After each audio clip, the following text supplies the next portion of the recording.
তো বন্ধুরা, এরকম রেসিপি যদি গরম ভাতের সঙ্গে হয় না, তাহলে একটা সবজি দিয়েই পুরো ভাত চলে যাবে। তো বন্ধুরা, ভিডিওটি পুরো দেখার জন্য অনুরোধ রইল।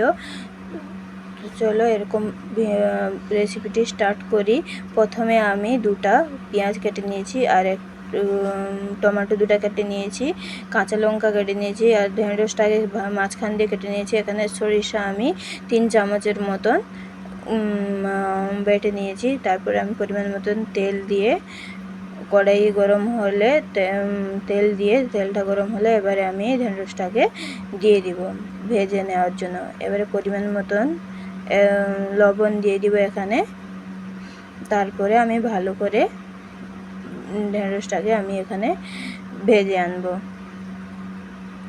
তো ভেজে নিব। তারপরে আমি এটাকে ভেজে নেওয়ার পরে একটু সবজি যে কালার আছে একটু মরে এলে তারপরে আমি এটাকে একটু নাড়াচাড়া করে ঢাকা দিয়ে ভেজে নিয়ে তারপরে আমি এটাকে বের করে নিব। তারপরে এখানে বের করে নিয়েছি। এবারে আমি কড়াইতে তেল দিয়ে দিয়েছি, তেলটা গরম হবে। এবারে আমি 5 ফোড়ন দিয়ে দিয়েছি, হাফ টিস্পুনের মতন 5 ফোড়ন এখানে আমি দিয়ে দিয়েছি। এবারে 5 ফোড়নটি গরম হলে হালকা নেড়ে চেড়ে এখানে আমি পেঁয়াজ ছোটো কুচি করে রাখা পেঁয়াজ এখানে দিয়ে দিব। দিয়ে পরিমাণ মতন লবণ দিয়ে ভালো করে নেড়ে চেড়ে নিব। যতক্ষণ ব্রাউন কালার না হচ্ছে ততক্ষণ আমি নেড়ে চেড়ে নিব। এবারে ব্রাউন কালার হয়ে গেছে। এবারে আমি নেড়ে চেড়ে এখানে যে টমেটো কাঁচা লঙ্কা ছিল সেটা দিয়ে দিব। দেখো পেঁয়াজ থেকে তেল ছেড়ে দিয়েছে। এবারে আমি টমেটো আর কাঁচা লঙ্কা দিয়ে আর পরিমাণ মতন হালকা একটু লবণ দিয়ে, যাতে টমেটোটা তাড়াতাড়ি গলে যায় সেই জন্য লবণ দিয়ে দিব। দিয়ে পেঁয়াজটার সঙ্গে আমি টমেটো ভালোভাবে নেড়ে চেড়ে নিব। তো এখানে টমেটোটা গলে ভালো করে খুন্তি দিয়ে নেড়ে চেড়ে নিতে হবে। এবারে টমেটোটা গলে গেছে। এবারে টমেটো পেঁয়াজ থেকে তেল ছেড়ে দিয়েছি। এবারে হলুদ এড করে ঢেঁড়সটাকে দিয়ে দিব।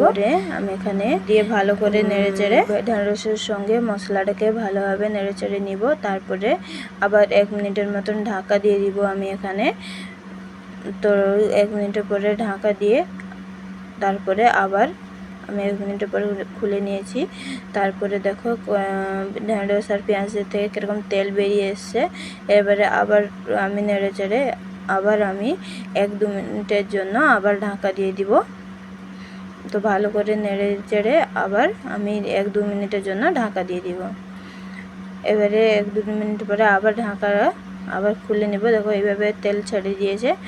আবার ভালো করে নেড়ে চেড়ে নিতে হবে। এরকম তেল ছেড়ে গেলে আবার ভালোভাবে নেড়ে চেড়ে এখানে আমি বেটে রাখা সরিষা যেটা বেটে রেখেছিলাম ওইটা আমি দিয়ে দিব। সরিষা বাটা দিয়ে আবার ভালো করে আমি নেড়ে চেড়ে তারপরে আবার আমি এখানে ঢাকা দিয়ে দিব।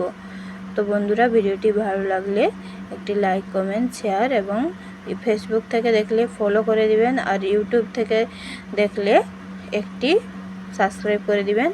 আর আবার আমি নেড়ে চেড়ে ঢাকা দিয়ে তারপরে আবার আমি 1-2 মিনিটে ঢাকা দিয়ে দেখুন এইভাবে তেল ছেড়ে গেছে। এবারে আমি ভালো করে নেড়ে চেড়ে ভালো করে নেড়ে নিব মশলার সঙ্গে আর ভেন্ডির সঙ্গে, যাতে সরিষাটা ভালো করে মিশে যায় আর সরিষার গন্ধ যেমন না থাকে সেই জন্য বারবার এরকম করে নিতে হবে। এবারে আমার ঢেঁড়সের মশলাটা হয়ে গেছে। তো এইবারে আমি আর একবার ঢাকা দিয়ে বারবার এরকম 2-3 বার এরকমভাবে ঢাকা দিয়ে দিতে হবে। দেখো এইভাবে তেলটা ছেড়ে গেলে এইভাবে একটা কালার চলে আসবে, কত সুন্দর কালার।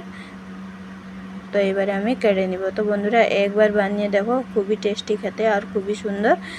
তো চলো, ভিডিওটি ভালো লাগলে একটি লাইক, কমেন্ট, শেয়ার এবং সাবস্ক্রাইব করে দেবেন। ধন্যবাদ।